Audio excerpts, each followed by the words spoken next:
اللہ تعالیٰ کے فرشتوں پر ایمان. پہلی بات یہ ہے کہ فرشتوں پر ایمان لانے کا مطلب کیا ہے.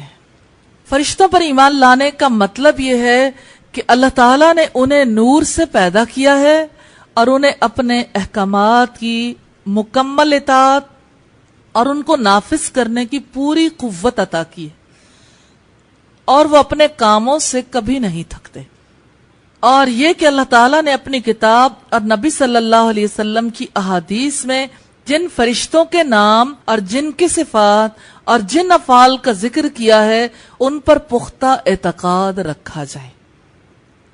اس بات پر ایمان رکھنا ہے کہ وہ نور سے پیدا ہوئے، ڈیفیکلٹی نہیں ہے، ظاہر آنکھ سے نظر نہیں آتے، اور ہم جس چیز کو حواس سے نہیں دیکھ سکتے اس کے بارے میں اس کے دیے ہوئے علم پر اعتماد کرتے ہیں جس نے پیدا کیا. پیدا کرنے والے کے علم پر اعتماد کرتے ہیں کہ فرشتے نور سے بنے ہیں. ان کی زندگی کا مقصد کیا ہے؟ اللہ کے احکامات کی مکمل اطاعت. اور دوسری اہم بات ہے، اللہ کا حکم کیا ہے؟ بارش برسانا. بارش یوں ہی برس سکتی ہے، اگر برس سکتی ہوتی تو پھر بہت ساری دنیا برسا لیتی. بڑی سائنٹیفک ریسرچز ہو چکی. اتنے وسیع پیمانے پر جو بارش برسانے کا عمل ہے یہ سادہ نہیں ہے. اللہ تعالیٰ نے ان کو نافذ کرنے کی پوری قوت بھی انہیں عطا کی. اس بات پر بھی ایمان رکھنا ضروری کہ وہ امپلیمنٹ کروا سکتے ہیں. اچھا، دنیا میں قانون نافذ کرنے والے ادارے ہوتے ہیں، کیا ان کے پاس کلی اختیار ہوتا ہے؟ ہوتا ہے.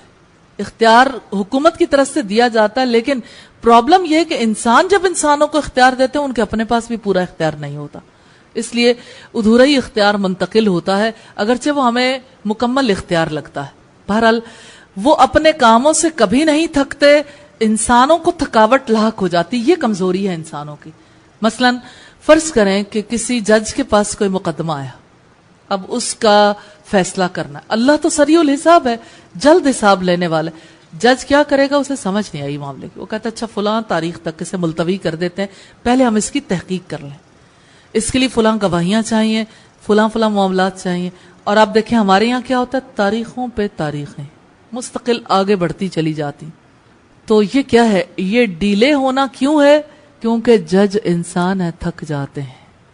لیکن جب اللہ کے فرشتوں کو کوئی حکم دیا جاتا ہے، اس حکم کو ایک تو یہ کہ انہوں نے فیصلہ نہیں کرنا ہوتا، فیصلہ کیا کرایا مل جاتا ہے، لیکن اس کو امپلیمنٹ کرتے ہوئے وہ کبھی نہیں تھکتے. اور یہ کہ اللہ تعالیٰ نے اپنی کتاب اور نبی صلی اللہ علیہ وسلم کی احادیث میں جن فرشتوں کے نام اور جن کی صفات اور جن افعال کا ذکر کیا ان پر پختہ اعتقاد رکھا جائے.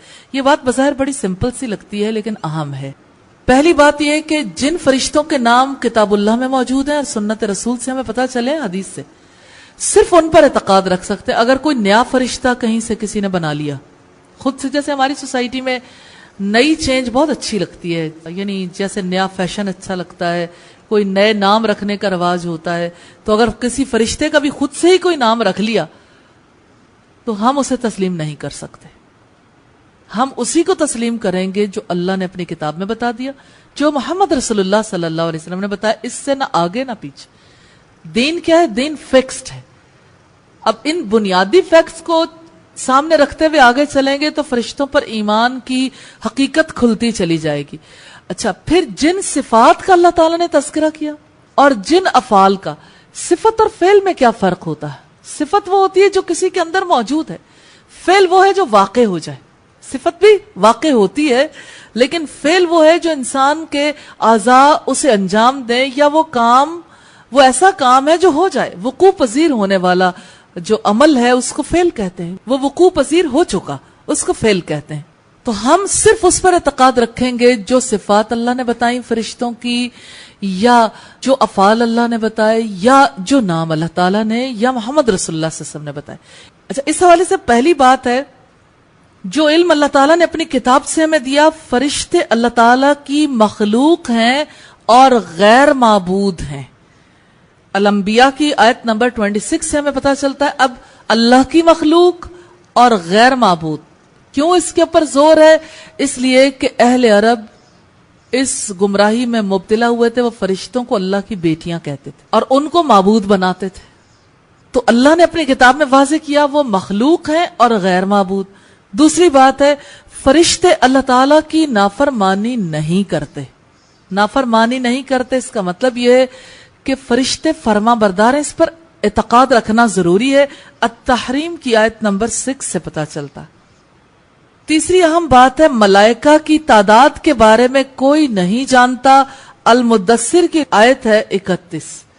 یعنی اگر کوئی تعداد اپنی طرف سے بتانا چاہے تو تعداد پر بلیو نہیں کیا جائے گا. فرشتوں کی تعداد کے بارے میں کوئی نہیں جانتا, اس پر اعتقاد رکھنا ہے. یہ کوئی بتائے بھی تو اعتقاد کس پہ ہو؟ جو اللہ تعالیٰ نے واضح کیا کہ ہمیں معلوم ہی نہیں, کوئی اس کو طے نہیں کر سکتا. اب یہاں یہ سوال پیدا ہوتا ہے کہ فرشتے ہیں, اللہ کی مخلوق ہیں, فرشتے اطاعت بھی کرتے ہیں, ہم کیوں ایمان لائیں؟ ہمارا ایمان لانا کیوں ضروری؟ کیونکہ جب تک کسی چیز کی ضرورت کا پتہ نہیں چلتا اس وقت تک اعتقاد پختہ بھی نہیں ہوتا, وہ کام ہوتا بھی نہیں. یعنی اگر ایمان لانے کا حکم دیا گیا تو اس حکم کی ضرورت کیا ہے, اس کا ہماری زندگی پر کیا اثر ہے. تو فرشتوں پر ایمان لانا ایمان کی تکمیل کے لیے ضروری ہے. آپ اگر دیکھنا چاہیں البقرہ کی آیت نمبر 258, النساء کی 136 سے پتہ چلتا. ایمان کی تکمیل کے لیے یہ پہلی بات ہے. دوسری بات یہ ہے کہ اصل میں ان پر ایمان لانا اللہ کی غیبی قوتوں پر ایمان لانا, کہ اللہ نے کچھ پاورز ایسی رکھی ہیں جو ہم سے چھپی ہوئی ہیں. ہمیں پتہ نہیں چلتا کہ اچانک کوئی کام کیسے ہو گیا, لیکن ہماری نظر سے پوشیدہ ہے, موجود ضرور ہے. کسی چیز کی موجودگی کا انکار محض اس وجہ سے نہیں کیا جا سکتا کہ ہم اسے اپنے حواس سے محسوس نہیں کر سکتے. دنیا میں سائنٹیفک میتھڈ ہمیں کیا بتاتا ہے؟ اگر کوئی چیز آپ کے حواس کی رینج میں ہے ایکسپٹ کر لیں, حواس سے باہر ہے ایکسپٹ نہیں کریں گے. یہ سٹینڈرڈ کس نے فکس کیا؟ انسان نے. اور انسان کچھ چیزوں کا ادراک کر سکتا ہے حواس کے دائرے میں, تو جو چیزیں حواس کے دائرے میں نہیں آتی ان کا ادراک وہ کیسے کرے گا, ان پر وہ بلیو کیسے کرے گا؟ وحی سے. پھر وحی کا علم ضروری ہے. حواس سے بہت بڑا علم ہے. حواس خطا کھا سکتے ہیں لیکن وحی بے خطا ہے. مثلا آئس آپ نے ہاتھ میں پکڑی, اتنے یخ ہو گئے کہ آپ نے جب گرم پانی میں ہاتھ ڈالا تو آپ اس کے ٹیمپریچر کا پراپرلی اندازہ نہیں کر سکتے. آپ کو اندازہ نہیں ہوتا کہ اس وقت پانی کا ٹیمپریچر کیا ہے. اپنے ہی ہاتھوں سے, جن ہاتھوں سے آپ سب چیزوں کو فیل کرتے ہیں, حواس دھوکہ دے جاتے ہیں نا. کتنی ہی جگہوں پر ہمیں حواس دھوکہ دے جاتے ہیں. کسی چیز کو ٹیسٹ کرنا چاہتے ہیں اور بخار کے بعد تو ٹیسٹ کی حس کافی خراب ہو جاتی ہے. اس وقت پہ کوئی چیز اچھی نہیں لگتی. اس کا یہ مطلب نہیں ہوتا کہ اچھی نہیں ہے, اس کا مطلب یہ ہے کہ ٹیسٹ کرنے والے کے اندر کچھ گڑبڑ ہو چکی ہے. تو حواس تو دھوکہ دیتے ہیں ہمیں. تو ریالٹی صرف وہی نہیں جو حواس کی زد میں آئے, ریالٹی اس سے بہت آگے کی چیز ہے. ریالٹی کے لیے کیا ضروری ہے کہ ہم کائنات بنانے والے کی بات پر بلیو کریں, اور اس کی بات پر بلیو کرتے ہوئے ہم ایمان رکھتے ہیں کہ اللہ کی کچھ غیبی قوتیں ہیں. تو فرشتوں پر ایمان لانا دراصل اللہ کی غیبی قوتوں پر ایمان لانا ہے. آپ اسے دیکھ سکتے ہیں سورہ الحاقہ کی آیت نمبر 17 میں. یہ بات سمجھ آ گئی؟ غیبی قوتوں کی بات. اگر فرشتوں پر ایمان لائیں گے تو صرف فرشتے نہیں, کچھ اور غیبی قوتیں بھی ہیں جن پر آپ ایمان لے آئیں گے. وہ کون سی ہیں؟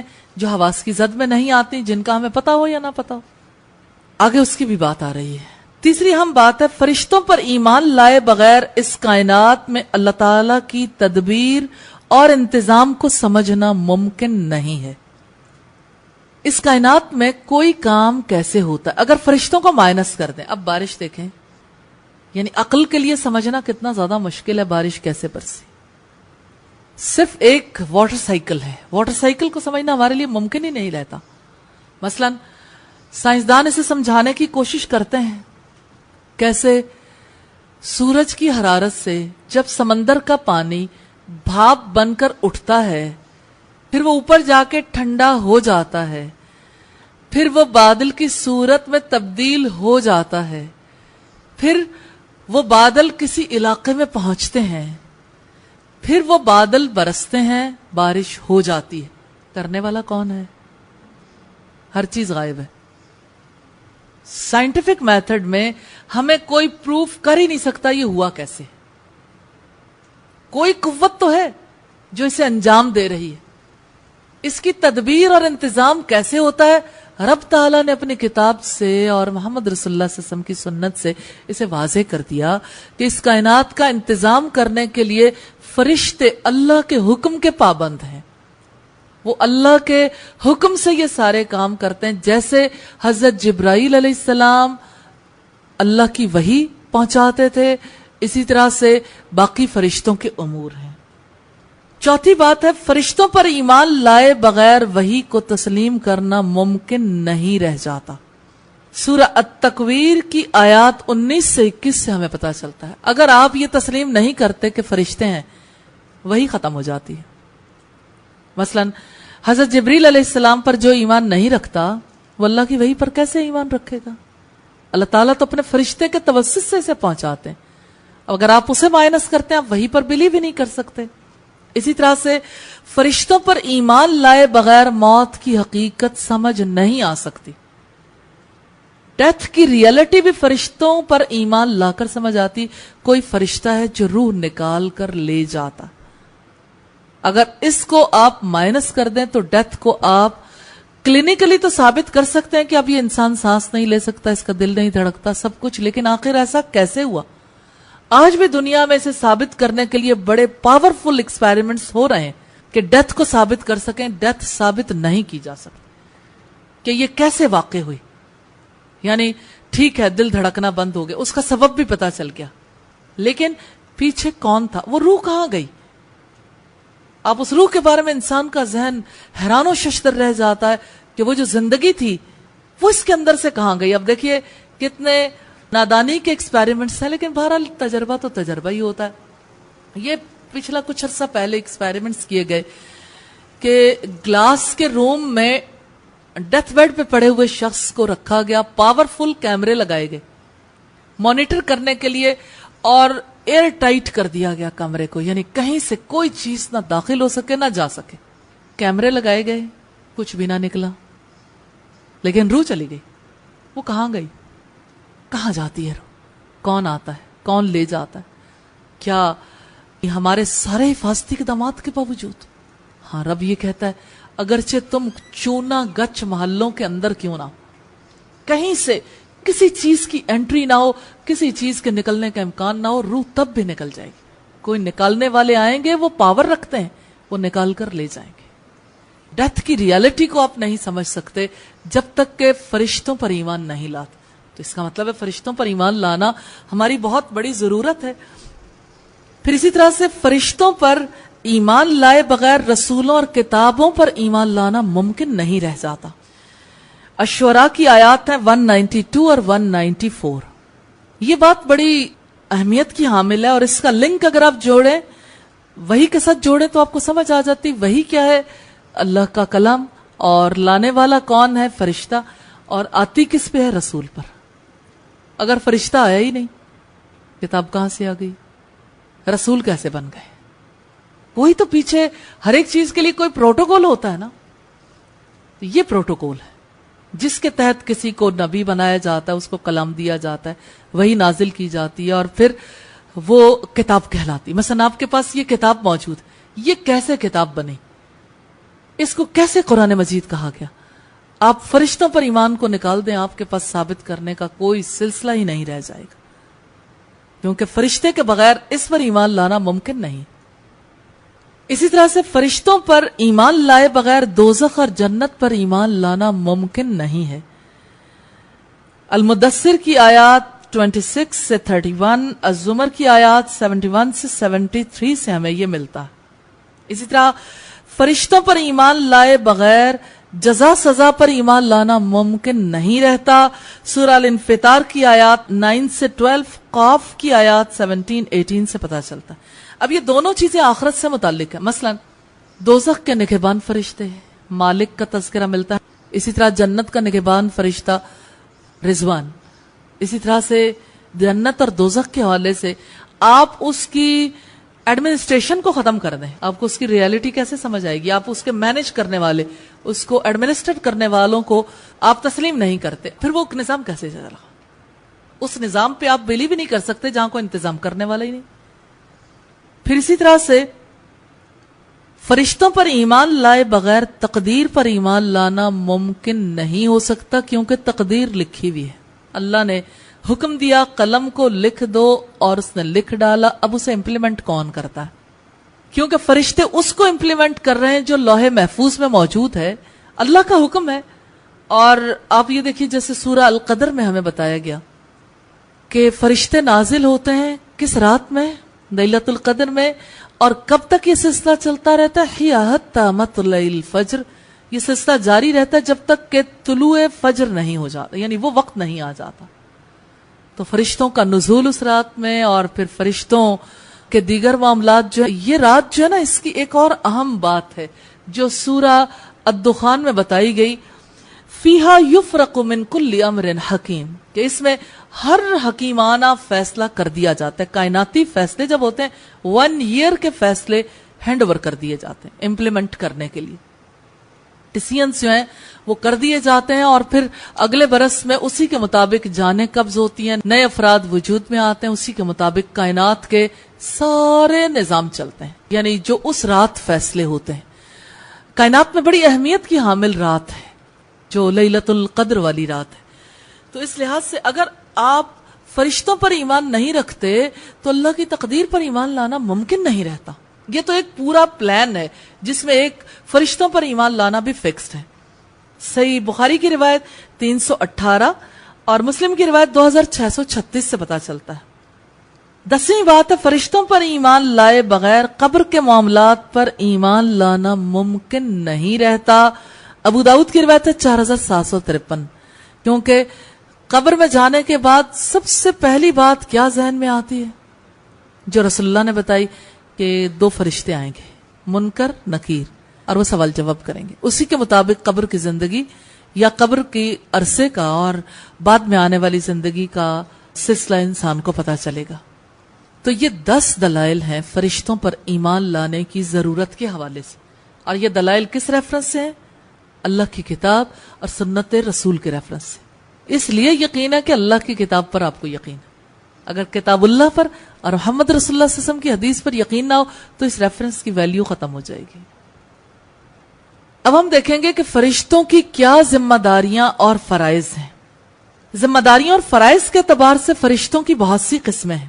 نمبر 1، وحی پہنچانے کی ذمہ داری حضرت جبرائیل علیہ السلام کی تھی۔ الشعراء کی آیات 192 سے 194 سے پتہ چلتا ہے۔ بارش برسانے کی ذمہ داری حضرت میکائیل علیہ السلام کی ہے۔ البقرہ کی آیت 98 سے پتہ چلتا ہے۔ سور پھونکنے کی ذمہ داری حضرت اسرافیل علیہ السلام کی ہے۔ ابن ماجہ کی روایت 1357، ترمذی کی روایت 3243 سے پتہ چلتا ہے۔ اور روح قبض کرنے کا کام ملک الموت اور ان کے ساتھیوں کا ہے۔ ان کی 2 قسمیں ہیں، رحمت کے فرشتے اور عذاب کے فرشتے۔ الترغیب والترہیب کی 5221 مسند احمد کی والیوم 4 اور 287 نمبر پیج پہ ہے۔ سجدہ کی آیت نمبر 11، الانعام کی آیت نمبر 61۔ بندوں کے اعمال لکھنے کی ذمہ داری کرامن کاتبین کی ہے۔ الانفطار 9 سے 12، مسلم 1230۔ بندوں کے آگے پیچھے سے ہر وقت ان کی نگرانی اور حفاظت کرنے کی ذمہ داری معقبات کی ہے۔ اور رات کی آیت نمبر 11 سے پتا چلتا ہے۔ معقبات کا مطلب ہے نگرانی کرنے والے، ذمہ دار فرشتے۔ جنت اور ان کی نعمتوں کی حفاظت کی ذمہ داری رضوان اور اس کے ساتھیوں کی ہے۔ جہنم کے داروغہ ہونے کی ذمہ داری مالک کی ہے۔ یہ بخاری کی روایت ہے 3236 اور الزخرف کی آیت ہے 77۔ جہنم کے عذاب کی ذمہ داری مالک کے ساتھیوں زبانیہ کی ہے۔ ان کی تعداد 19 سے المدثر کی آیات 30 سے 31 سے پتا چلتا ہے۔ قبر میں سوال و جواب کی ذمہ داری منکر نکیر کی ہے۔ ابو داؤد کی روایت 4753 سے، ترمذی کی روایت 1070 اور 71 سے پتا چلتا ہے۔ کچھ فرشتوں کے پاس عرش اٹھانے کی ذمہ داری ہے۔ غافر کی آیت نمبر 7، الحاقہ کی 17 سے۔ ان میں سے بعض کروبی کہلاتے ہیں۔ اور کچھ فرشتوں کی ذمہ داری خواتین کے رحموں پر ہے۔ اسے فرشتہ تقدیر کہتے ہیں۔ بخاری کی روایت ہے 318، مسلم کی ہے 2646۔ کچھ فرشتوں کے پاس بیت معمور میں داخل ہونے کی ذمہ داری ہے۔ ہر روز اس میں 70,000 فرشتے داخل ہوتے ہیں اور قیامت کے دن تک دوبارہ ان کی باری نہیں آئے گی۔ یہ بخاری کی روایت ہے 3207 اور مسلم کی روایت ہے 164۔ اور کچھ فرشتوں کے پاس مجالس ذکر کو تلاش کرنے کی ذمہ داری ہے، انہیں ملائکۃ السیارہ کہتے ہیں۔ بخاری کی روایت ہے 6408، مسلم کی روایت ہے 2689، نسائی کی روایت ہے 1282۔ کچھ فرشتوں کی ذمہ داری ہے کہ جب ایک مومن اپنے مومن بھائی کی عدم موجودگی میں دعا کرتا ہے تو وہ دعا کریں کہ یا اللہ قبول فرما اور دعا کرنے والے کو بھی عطا فرما۔ تو یہ مسلم کی روایت ہے والیوم 8 پیج 826 پر۔ کچھ فرشتوں کی ذمہ داری نماز جمعہ کے لیے آنے والوں کا اندراج کرنا ہے۔ بخاری کی روایت ہے 929، مسلم کی روایت 85 سے پتہ چلتا ہے۔ پہاڑوں کی ذمہ داری ملک الجبال کی ہے۔ بخاری کی روایت ہے 3237، مسلم کی روایت ہے 4653 اور 1795۔ کچھ فرشتے اہل جنت کے خادم ہیں، ان کی تعداد اللہ تعالیٰ کے سوا کسی کو معلوم نہیں۔ الرعد کی آیات 23 سے 24 سے ہمیں پتہ چلتا ہے۔ کچھ فرشتوں کی ذمہ داری اپنے مقام پر صف بستہ کھڑے رہیں، انہیں الصافات کہا گیا ہے۔ ان کی ذمہ داری ہے صف باندھے کھڑے رہیں، رکوع کریں، سجدہ کریں۔ الصافات کی آیت نمبر 1 سے پتہ چلتا ہے۔ کچھ فرشتوں کی ذمہ داری ہے ڈانٹیں، انہیں الزاجرات کہا گیا۔ الصافات کی آیت نمبر 2 سے پتہ چلتا ہے۔ جیسے بادلوں کو ڈانٹنے والے فرشتے ہیں الزاجرات، یا اسی طرح سے دوسرے مقامات پر بھی ہمیں ملتا ہے کہ یہ کیسے ڈانٹتے ہیں۔ کچھ فرشتوں کی ذمہ داری ہے کہ وہ جان کو سختی سے نکال لیں، انہیں النازیات کہا گیا ہے۔ یہ النازیات کی آیت نمبر 1 میں۔ کچھ فرشتوں کی ذمہ داری ہے کہ وہ جان کو آسانی سے نکال لیں، انہیں الناشطات کہا گیا۔ النازیات کی آیت نمبر 2 سے ہمیں پتہ چلتا ہے۔ کچھ فرشتوں کی ذمہ داری ہے کہ وہ تقسیم کار کریں، انہیں مقسمات کہا گیا، تقسیم کرنے والے کہا گیا۔ الزاریات کی آیت نمبر 4 ہے۔ اور کچھ فرشتوں کی ذمہ داری ہے کہ وہ انتظام کریں، انہیں مدبرات کہا گیا، یعنی انتظام کرنے والے۔ النازیات کی آیت نمبر 5 سے پتہ چلتا ہے۔ فرشتوں کی ذمہ داریوں سے ہمیں یہ پتہ چلتا ہے کہ کائنات کا سارا نظام فرشتوں کے سپرد ہے۔ مسند احمد کی روایت والیوم 5 پیج 173، الانبیاء کی آیات 19 اور 20 سے پتہ چلتا ہے۔ کیا فرشتوں میں مخصوص صفات پائی جاتی ہیں؟ فرشتوں کی تخلیق نور سے کی گئی ہے، اس لیے وہ بشری ضروریات مثلا کھانا پینا، سونا، جاگنا، ازواج اور اولاد کی ضرورت، گناہ کرنے کی طاقت وغیرہ نہیں رکھتے۔ فرشتے مخصوص صفات رکھتے ہیں۔ نمبر 1، فرشتے حیا کرتے ہیں، یعنی جیسے حیا کی صفت انسانوں میں ہے، فرشتوں میں بھی ہے۔ مسلم کی روایت 6209 سے پتہ چلتا ہے۔ دوسری بات ہے فرشتوں میں اذیت کا احساس ہوتا ہے۔ مسلم کی روایت 1248 سے پتہ چلتا ہے۔ فرشتے نفرت کرتے ہیں، مثلا کتے اور تصویر سے نفرت کرتے ہیں، جس جگہ پہ ہو وہاں فرشتے نہیں جاتے۔ بخاری کی روایت 4002 سے پتہ چلتا ہے۔ پھر فرشتے محبت بھی کرتے ہیں، صحیح مسلم کی روایت 6705 سے پتہ چلتا ہے۔ فرشتے تکبر نہیں کرتے، یہ یعنی اعلیٰ درجے کی خصوصیات ہیں، اعلیٰ درجے کی صفات ہیں جو فرشتوں کے حوالے سے بتائی گی۔ النحل کی آیت نمبر 49 سے پتہ چلتا ہے۔ فرشتے اللہ تعالیٰ کا خوف رکھتے ہیں، النحل کی آیت نمبر 50، الانبیاء کی 28 سے پتہ چلتا ہے۔ فرشتے اللہ تعالیٰ کی نافرمانی نہیں کرتے، التحریم کی آیت نمبر 6، الانبیاء کی 26 اور 27 سے پتہ چلتا ہے۔ اور فرشتے اللہ تعالیٰ کی عبادت کرتے ہیں، الانبیاء کی آیت نمبر 19 سے پتہ چلتا ہے۔ اور فرشتے اللہ تعالیٰ سے نیک بندوں کے حق میں مغفرت طلب کرتے ہیں، غافر کی آیت نمبر 7 سے پتہ چلتا ہے۔ فرشتے علم رکھتے ہیں، النجم کی آیت نمبر 5 سے پتہ چلتا ہے۔ فرشتے معزز اور پاک باز ہیں، ابس کی آیت نمبر 15 اور 16 سے، اور الانبیاء کی آیت نمبر 26 سے پتہ چلتا ہے۔ فرشتے تسبیح کرتے ہیں، الانبیاء کی آیت نمبر 20 سے پتہ چلتا ہے۔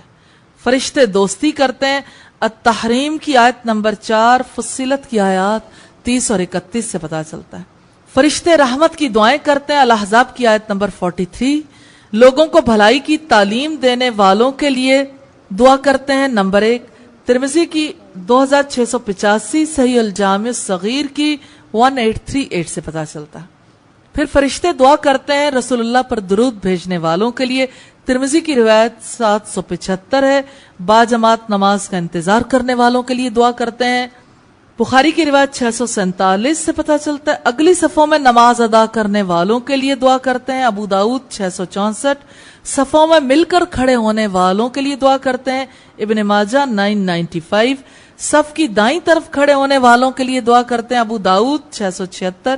نماز سے فارغ ہونے کے بعد نماز کی جگہ بیٹھنے والوں کے لیے دعا کرتے ہیں، بخاری 659۔ سحری کھا کر روزہ رکھنے والوں کے لیے دعا کرتے ہیں، صحیح الجامع صغیر کی روایت ہے 1844 اور سلسلہ الصحیحہ میں 1654 پر ہے۔ پھر فرشتے دعا کرتے ہیں بیماروں کی عیادت کرنے والوں کے لیے، ترمذی کی 969 نمبر روایت ہے۔ صدقہ کرنے والوں کے لیے 2 فرشتے رات کو دعا کرتے ہیں، اللہ دینے والے کو اور زیادہ دے، بخاری کی 1442 سے پتہ چلتا ہے۔ پھر فرشتے لعنت بھیجتے ہیں، البقرہ کی آیت نمبر 161 اور 162 سے پتہ چلتا ہے۔ اللہ تعالیٰ کی تعلیمات کا کفر کرنے والوں پر لعنت بھیجتے ہیں، البقرہ کی آیت 161، آل عمران کی 86 اور 87 سے پتہ چلتا ہے۔ عہد توڑنے والوں پر لعنت کرتے ہیں، مسلم کی روایت 1370 سے پتہ چلتا ہے۔ اللہ تعالیٰ کے قانون کے نفاذ میں رکاوٹ پیدا کرنے والوں پر لعنت کرتے ہیں، نسائی کی 4790 نمبر روایت سے پتہ چلتا ہے۔ صحابہ کرام کو گالیاں دینے والوں پر لعنت کرتے ہیں، صحیح الجامع صغیر سے ہمیں پتہ چلتا ہے، اور یہ 6285 نمبر روایت ہے۔ اپنے بھائی کے خلاف اسلحہ اٹھانے والوں پر لعنت کرتے ہیں، مسلم کی روایت 2616 سے پتہ چلتا ہے۔ اہل بدعت کو پناہ دینے والوں پر لعنت کرتے ہیں، بخاری کی روایت ہے 1870، مسلم کی روایت ہے 5124۔